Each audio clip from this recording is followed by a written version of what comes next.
भगवान के नाम जप में, भगवान के नाम कीर्तन में। विद्या वधु जीवनम, विद्या रूपी वधु का जीवन है। विद्या कौन? जिससे अविद्या का नाश हो जाए, अज्ञान का नाश हो जाए। भगवान नाम ये परम विद्या है। जैसे सेवक जी महाराज कहते, विद्या हरिवंश मंत्र चतुरक्षर जपत सिद्धि भव उद्धरणम। ये हरिवंश नाम परम विद्या है। ऐसे ही कृष्ण नाम परम विद्या है। और इस विद्या रूपी वधु का स्वामी है, जीवन है, प्रीतम है कीर्तन करना, जप करना। जो नाम जप करता है उसके अंदर अद्भुत विद्या का प्रादुर्भाव हो जाता है। आनंदाम्बुधिवर्धनम प्रतिपदम, हमारे हृदय में आनंद समुद्र विराजमान है, पर हम बहिर्मुख होकर क्षुद्र विषय के ओस कणों से अपनी तृप्ति करना चाहते हैं। जलमा मीन पियासी मोहि सुन सुनियावे हासी, आनंद सिंधु मध्य तव वासा। आनंद सिंधु के मध्य में वास करने वाला पिपासु भोगों के क्षुद्र ओस कणों से अपनी पिपासा शांत करना चाहता है। यदि जीव नाम कीर्तन नाम जप करने लगे तो आनंद समुद्र में जैसे उफान आती है, ऐसे हमारे हृदय में आनंद की उफान आने लगेगी। आनंद रूपी सागर का वर्धन करने वाला आनंदाम्बुधिवर्धनम प्रतिपदम पूर्णामृत स्वादनम। और प्रत्येक पद पर, प्रत्येक क्षण पर नाम जापक को, नाम कीर्तन को जो रसास्वादन करता है, कैसा है? बोले पूर्ण अमृत में। राधा नाम सुधा रसम रसी तुम जिह्वास्त में विह्वला। राधा नाम क्या है? बोले पूर्ण अमृत है इसका खूब। ऐ जिह्वा तू रस लंपट बन करके राधा राधा राधा राधा राधा ऐसा पाद कर। चैतन्य देव कह रहे हैं पूर्णामृत स्वादनम। जो भगवान नाम जप करता है, भगवान नाम कीर्तन करता है, जहां उसके चित्त का मार्जन हुआ, जहां उसके इन काम क्रोधादि अग्नियों का समन हुआ, तो एक एक नाम में अमृत में स्वाद का अनुभव होगा। सर्वात्मो स्नपनम परम विजयते श्री कृष्ण संकीर्तनम। जो सर्व प्रकार से शीतलता प्रदान करता है। जन्म जन्म के जले हुए हैं हम, भगवान नाम कीर्तन हृदय में शीतलता प्रदान करता है। ऐसे श्री कृष्ण कीर्तन की जय हो। संपूर्ण संसार एक अज्ञात शक्ति के अधीन है। कुछ भी सोचो, तुम्हारी हर सोच को धूल धूसरित कर देने वाला काल समर्थ, सतर्क, सावधान है। सोचते सोचते मर जाओगे, कभी तुम पूर्णता को प्राप्त नहीं करोगे यदि भगवान का भजन न किया तो। ये कर ले, ये कर ले, ये पा ले, ऐसा हो जाए, वैसा हो जाए, मरोगे। जब मरना है तो अधूरा होके नहीं, पूरा होके मरना है। पूरा क्या है? अब कछुनाथ न चाहिए मोरे, दीन दयाल अनुग्रह तोरे। हो गया नाथ, पूरा जीवन हो गया, जन्म के जन्म हो गए भटकते हुए। अब नहीं चाहिए ये संसार, अब आप चाहिए प्रभु। अब कछुनाथ न चाहिए, अब मुझे कुछ नहीं चाहिए। पूर्ण होके मरो। ये चाह वो चाह, इतना हो जाए, उतना हो जाए। काल भगवान सतर्क तुम्हारे समस्त मनोरथों पे पानी फेरने के लिए और सावधान है। एक तमाचा काल का लगा, सब बिखर गई कामनाएं। इसलिए परम शीतल भगवान नाम का निरंतर जप, भगवान नाम कीर्तन। जीव की स्थिति सुख में है। ईश्वर अंश जीव अविनाशी, चेतन अमल सहज सुख राशि। जीव क्या है? सुख स्वरूप है। वो अपने सुख स्वरूप को भूल करके दुखालयम, जिसे संसार को भगवान ने कहा अशाश्वतम, नाशवान, दुखमय है, ये वहां सुख खोज रहा है। एक व्यक्ति के पास हजारों करोड़ की संख्या में धन है, बावरा है, वो पागल है धन में। उसको यह समझ में नहीं आ रहा कि मेरा यह सर्व संपत्ति, मेरा यह सब वैभव एक क्षण में काल छुटा देगा। जब शरीर नहीं रहेगा तो करोड़ों रुपए रहेंगे क्या? तुम्हारा यह वैभव रहेगा क्या? भगवान का चिंतन नहीं किया तो अभी तुम पूर्व पुण्य के बल से करोड़पति बने हो, अरबपति बने हो, फिर नाली के कीड़ा बनोगे, भूत बनोगे, चमगादड़ बनोगे, उल्लू बनोगे, फिर क्या तुम सुख शांति प्राप्त कर पाओगे?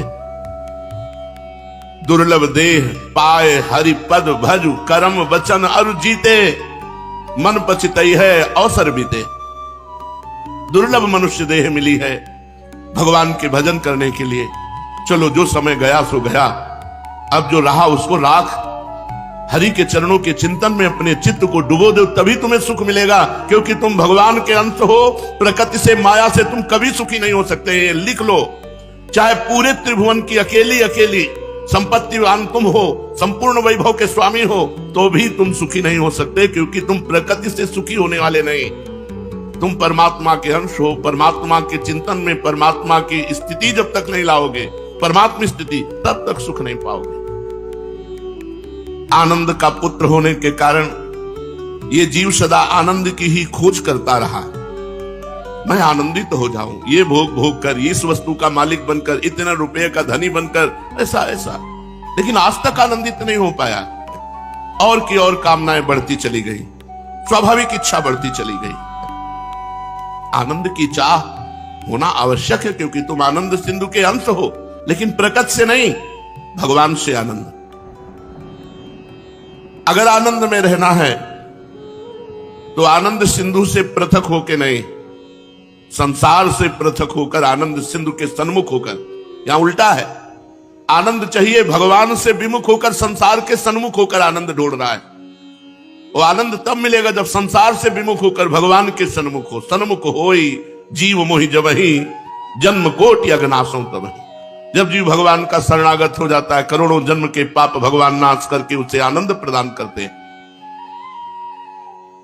चाहे जितना घूम लो, चाहे जितना कमा लो, चाहे जो भी कर लो, अंत में जब पछताओगे तो पछताने के बाद एक रास्ता मिलेगा, हरि शरणम।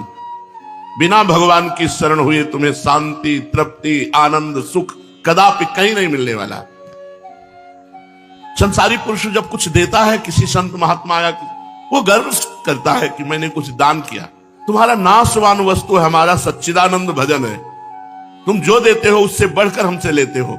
हमारा भजन लेते हो, हमारी तपस्या लेते हो, हमारे जीवन का संचित किया हुआ परम धन लेते हो, और उससे तुम आनंदित हो जाओ, तुम्हारा कल्याण हो जाए। इसीलिए संत महात्मा उदारता पूर्वक स्वीकार कर लेते हैं, लेकिन अहंकार करके वो किए हुए अपने सत्कर्म को मिट्टी में मिला देता है। मैंने ये किया, अगर वहीं वो सोच ले तो दियम वस्तु गोविंदम तुभ्यमेव समर्पये, हे भगवान आपकी दी हुई वस्तु आपको देते हैं, तो प्रकृति में रहते हुए भी उसे परमात्मानंद की अनुभूति होने का मार्ग खुल जाए। पर बहुत देहाभिमान, इसीलिए आज शुरुआत किया सत्संग की, देहाभिमान ही जीव के जन्म मृत्यु की श्रृंखला है। मनन करने वाले प्राणियों का मन दो प्रकार का मनन करता है। सब प्राणी मनन करते हैं, एक विषयों का मनन करता है और एक भगवान का मनन करता है। विषयों का मनन करने वाला दुर्गति को प्राप्त होता है, और भगवान का निरंतर मनन करने वाला भगवत प्राप्ति होती है, उसे परम पद का अधिकारी होता है। सोचना चाहिए कि सर्वत्र कोई है एक परमात्मा जो समस्त जीवों की गति का निरीक्षण करता है, उनके कर्मों का फल देता है, सब जीवों के ऊपर जो शासन करता है, इसीलिए उसका एक नाम ईश्वर है। जीव का मुख्य लक्ष्य है ईश्वर को रिझा लेना, ईश्वर को प्रसन्न कर लेना। नाम कीर्तन करते हैं, नाम जब करते हैं मानो हम उन्हें पुकार रहे, राधा राधा राधा। हम पुकार रहे, प्रभु हमारी पुकार सुनकर आप प्रसन्न हो जाओ। रो रो के पुकार रहे, हे दीनानाथ, हे दीन बंधु, हे पतित पावन, न जाने कितने कितने अपराध किए, पाप किए, स्वामी अब कृपा करके क्षमा कर दो और ये अद्भुत मनुष्य जीवन सार्थक कर दो, आपकी प्राप्ति हो जाए। यदि नाम कीर्तन, नाम जप ना किया जाए तो कलयुग में कोई और भगवत प्राप्ति का साधन नहीं रह गया है। सतयुग में ध्यान के द्वारा, त्रेता में यज्ञ के द्वारा, द्वापर में पूजा के द्वारा, कलयुग में केवल नाम कीर्तन, नाम जप के द्वारा भगवत प्राप्ति बताई गई। चैतन्य महाप्रभु प्रकट होकर के इसी की स्थापना की, नाम की। महाप्रभु अपने विद्यार्थियों को जो न्याय शास्त्र, तर्क शास्त्र, व्याकरण शास्त्र का अध्ययन कराते थे, वो सब बंद कर दिया। सबसे कह दिया तुम जाकर कहीं पढ़ लो। अब हमारी सामर्थ्य नहीं रही कि हम तुम्हें पढ़ावें, क्योंकि हमारे चित्त को कोई घसीट रहा है। मैं पढ़ाना चाहता हूं लेकिन मैं पढ़ाने में असमर्थ हूं। मेरे सामने एक सांवला सांवला ललित त्रिभंगी नव किशोर खड़ा हो जाता है, तो बस उसी का नाम, उसी का रूप मेरे हृदय में स्फुरित होता है। अब और कोई पढ़ाई लिखाई ना हो सकती है, ना हम में अब सामर्थ्य रह गई है। पाठशाला जाना बंद कर दिया। महाप्रभु अवतारी है, ये अवतरित हुए भगवान नाम की स्थापना करने के लिए उन जीवों के हृदय में जो भटके हुए संसार समुद्र में अथाह, जहां कहीं भी सांस लेने की जगह नहीं है, इतनी प्रचंड माया फैली हुई, खान पान अशुद्ध, विचार अशुद्ध, ऐसे वातावरण में प्रकट होकर परम पावन भगवान नाम की महिमा को प्रकाशित किया। महाप्रभु की दशा गंभीरता की तरफ बढ़ती चली जा रही थी। कभी होश में आते तो भगवान श्री कृष्ण की चर्चा करते, नहीं तो बेहोश स्थिति, अंतर में डूबे हुए, बाहर से एकदम शांत, कभी अशुभ प्रवाह कर रहे, कभी हा कृष्ण ऐसा। चिरकाल से आशा लगाए हुए बैठे कुछ भक्त प्रभु के पास आए और प्रभु से प्रार्थना की कि प्रभु, हम सबके हृदय में एक भाव आ रहा है कि नियम पूर्वक रोज कीर्तन शुरू किया जाए। प्रभु ने हुंकार मारी और कहा, हां, ये तो जगत मंगल के लिए बहुत आवश्यक है। सहर्ष सम्मति स्वीकार कर ली।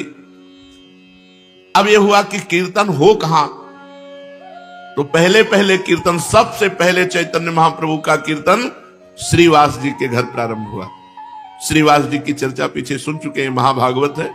निरंतर भगवान के नाम जप में, नाम कीर्तन में डूबे हुए हैं।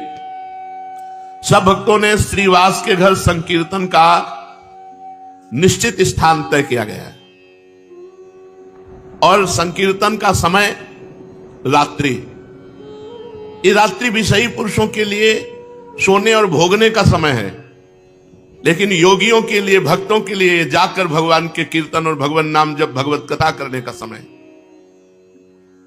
ये जो आपकी दिनचर्या चल रही है, ऐसी पूरी भारत में किसी कहीं दिनचर्या नहीं होगी कि रात्रि के 1 बजे शौच स्नान करके 2 बजे से नाम संकीर्तन प्रारंभ करते हुए फिर आकर के अपनी दिनचर्या और कथा 4:15 बजे, 4:30 बजे सत्संग शुरू। भारत में नहीं है तो विश्व में तो है ही नहीं, क्योंकि भारत धार्मिक देशों में सर्वप्रधान देश है। ये भगवान की कृपा की दिनचर्या है। समय रखा गया रात्रि। रात्रि के समय और छठे छठे भक्तों को गंभीर नाम कीर्तन में इधर उधर चितवन करना, बेमतलब का भाव प्रस्तुत करना, ये सब छठे छठे भक्त एकत्रित किए गए और सबसे पहले महाप्रभु ने शुरू किया, हरे कृष्ण कृष्ण कृष्ण हरे हरे, हरे कृष्ण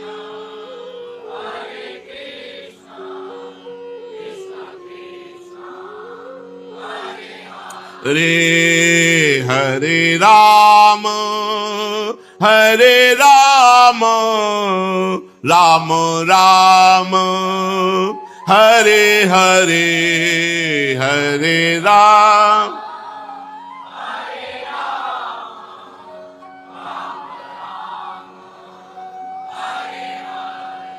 हरे कृष्ण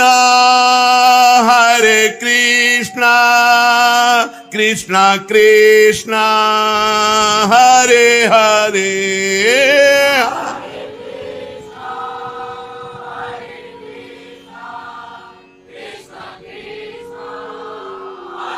हरे हरे राम, हरे राम राम राम हरे हरे, हरे राम, हरे राम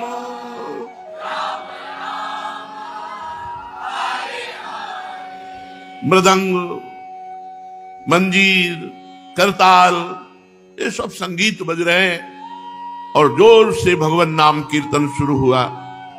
कीर्तन करते करते महाप्रभु भावावेश में आकर तांडव कर रहे, नृत्य कर रहे। बड़ा मंगलमय भगवान नाम कीर्तन, जोर जोर से उच्चारण करते हरि बोल और नृत्य कर रहे। दरवाजा बंद, किसी का आना नहीं, और रात्रि में मृदंग, मंजीर आदि वाद्य बज रहे हैं। अब संसारी लोग तो सोते हैं, उनको तो शयन और भोग यही चीज केवल रात्रि है। रात्रि भोगियों के लिए, शयन और भोग के लिए, और योगियों के लिए जाग करके भगवान के लिए रोने के लिए है। सुखिया सब संसार है, खावे और सोवे, दुखिया दास कबीरा जागे और रोवे। प्रेमी जन रात्रि में जागकर भगवान का नाम जप करते, नाम कीर्तन करते हैं। महाप्रभु की ऐसी भाव दशा, आंखों से आंसू बह रहे हैं, शरीर में रोमांच है, बिजली की तरह महाप्रभु नृत्य कर रहे हैं, तांडव बिजली की तरह। शरीर की किंचन मात्र भी शुद्ध बुद्ध नहीं, महाभाव में मग्न होकर के अलात चक्र की भांति घूम रहे हैं, बस घूमते ही जा रहे हैं नृत्य में, अलात चक्र की भांति। ऐसी तीव्रता है नृत्य में कि कब चरण पृथ्वी पे रखे दिखाई ही नहीं दे रहा है। बहुत ऊंचे उठ जाते हैं, दोनों हाथ उठाकर हरि बोल हरि बोल। उन्मादकारी स्थिति, नृत्य करते करते मूर्छित होकर बेहोश हो जाते हैं, पृथ्वी पर गिर पड़ते हैं। भक्तजन उन्हें संभालते हैं। थोड़ी देर के अनंतर फिर उन्माद आता है, फिर नृत्य करते हैं। अद्भुत सुखा, जहां महाप्रभु चैतन्य देव विराजमान हो, उस नाम कीर्तन की सुख वृत्ति का क्या वर्णन करना। महाप्रभु फिर मूर्छित हो जाते हैं। थोड़ी थोड़ी देर में उन्मादकारी प्रेम। भक्तों ने देखा कि महाप्रभु की स्थिति तो बहुत विचित्र हो रही, तो कीर्तन बंद कर दिया। थोड़ी देर में महाप्रभु को फिर बाह्य चेतना हुई। रोते रोते हाथ जोड़कर सब भक्तों से कहा, भाई मैं क्या करूं, मेरा मन अब मेरे बस में नहीं रहा। मैं जो कहना चाहता हूं वो कह नहीं सकता, जो करना चाहता हूं वो कर नहीं सकता। बलात् मुझसे कोई जबरदस्ती, ये सब ऐसी स्थिति ला रहा है। मैं चाहता हूं कि मैं स्वस्थ होकर कीर्तन करूं, और पता नहीं क्या हो जाता है। मैं तुम सबको एक दिन की बात बताता हूं, बहुत हृदय में गुप्त रखा, लेकिन अब गुप्त नहीं रख पाऊंगा। आज मैं तुम लोगों से कहता हूं, सावधान होकर सुनो। प्रभु के ऐसा कहने पर सभी भक्त जितने कीर्तन में थे शांत हो गए, सन्नाटा छा गया, और बड़ी उत्सुकता कि प्रभु क्या कहेंगे। चैतन्य महाप्रभु के मुख चंद्र की ओर सब भक्त टकटकी लगाए हुए देख रहे हैं। प्रभु ने बड़े गंभीर स्वर के साथ कहना आरंभ किया, आप लोग तो अपने परमात्मी हैं, आपके सामने गोप्य ही क्या हो सकता है, इसलिए सबके सामने प्रकट ना करने योग्य इस बात को मैं आपके समक्ष बताता हूं। जब मैं गयादी से लौट रहा था, तब नाट्यशाला ग्राम में एक श्याम वर्ण का परम सुंदर बालक मेरे समीप आया। उसके लाल लाल से चरण के तलवे, कोमल चरणों में सुंदर नूपुर बंधे हुए थे। पैरों की उंगलियां बड़ी सुहावनी थी, छोटी छोटी उंगलियों में लाल लाल नख कांति प्रकट हो रही थी। कमर में पीतांबर बंधा हुआ था। पेट त्रिवली से युक्त, नाभि गोल तथा गहरी, वक्षस्थल उन्नत। गले की एक भी हड्डी दिखाई नहीं दे रही थी। गले में बनमाला और गुंजों की मालाएं पड़ी हुई थी। कानों में सुंदर कुंडल झलमल झलमल कर रहे थे। वे कमल के समान दोनों मनोहर नेत्रों से तिरछी निगाह करके मेरी ओर देख रहे थे। बस मेरा चित्त उसी समय उनके नेत्रों से घायल हो गया। अब देखते हुए सुंदर कपोलों पर काली काली लटें, मंद मंद मुस्कुराहट, फिर अपने फेट में जो रखी हुई बंसी थी उसे अपने अधरों पर विराजमान किया, और वंशी का ऐसा मनोहर स्वर, ऐसा मनोहर बंसी नाद, मैं बेहोश हो गया। थोड़ी देर बाद चेतना जागृत हुई तो फिर वो बालक नहीं दिखाई दिया। इतना कहते कहते महाप्रभु हा कृष्ण और बेहोश हो गए। उनकी आंखों से अश्रुधारा बहने लगी। शरीर के संपूर्ण रोम बिल्कुल खड़े हो गए, और मूर्छित दशा में महाप्रभु एक श्लोक गायन किया, अमून्य धन्यानि दिनांतराणि हरे त्वदालोक नमंतरेण अनाथ बंधो करुणैक सिंधो हाहंत कथम नयामि। हे करुणा के सिंधु, हे अनाथों के एकमात्र बंधु, हे हरि, इन व्यर्थ के दिनों में जिसमें तुम्हारा दर्शन नहीं हो रहा है, हे नाथ, हे ब्रजनाथ, मैं कैसे व्यतीत करूं, किसकी शरण में जाऊं जब आपके दर्शन नहीं हो रहे। प्रभु इस श्लोक को गदगद कंठ से बार बार गा रहे थे बेहोश अवस्था में। थोड़ा होश आने पर फिर वही उन्मादकारी स्थिति। जैसे तैसे भक्तों ने प्रभु को श्लोक पढ़ने से रोका। थोड़ी देर में प्रभु स्वस्थ हुए। इस प्रकार उनकी ऐसी दशा देखकर सभी उपस्थित भक्त अश्रु विमोचन करने लगे। पूरी रात्रि नाम संकीर्तन और सत्संग में व्यतीत होने लगी। धन्य है श्रीवास जी का घर, जो महाप्रभु चैतन्य देव की प्रथम नाम संकीर्तन की, जो नियमित दिनचर्या में संकीर्तन बना। पूरी रात्रि कीर्तन, पूरी रात में कीर्तन सत्संग। श्रीवास पंडित का घर नित्य ही कीर्तन उत्सव आनंद मंगल। रात्रि में जहां शाम होती मुख्य मुख्य भक्त एकत्रित हो जाते, घर के किवाड़ भीतर से बंद कर दिए जाते और फिर कीर्तन आरंभ होता। कीर्तन में ढोल करताल मृदंग मजीरा आदि सभी वाद्य लय और स्वर के साथ बजाए जाते थे। प्रभु सभी भक्तों के बीच में खड़े होकर हरि बोल और फिर कीर्तन शुरू। अब महाप्रभु का नृत्य बहुत ही मधुर होने लगा। सभी भक्त आनंद के आवेश में आकर अपने आप को भूल जाते और प्रभु के साथ नृत्य करने लगते। प्रभु के शरीर में स्तंभ, स्वेद, रोमांच, स्वरभंग, कंप, वैवर्ण, प्रलय आदि सभी सात्विक भावों का उदय होता। भक्त इनके अद्भुत भावों को देखकर मुग्ध हो जाते और भावावेश में आकर खूब जोरों से संकीर्तन करने लगते। सभी भक्त सहृदय थे। सभी का चित्त प्रभु से मिलने के लिए सदा छटपटाता रहता था। किसी के भी मन में मान सम्मान अथवा दिखावेपने का भाव नहीं था। सभी के हृदय शुद्ध थे। ऐसी दशा में फिर संकीर्तन में क्या आनंद उत्पन्न होगा, जहां महाप्रभु हो, ऐसे शुद्ध हृदय के भक्त हो। वे सभी स्वयं आनंद स्वरूप ही थे।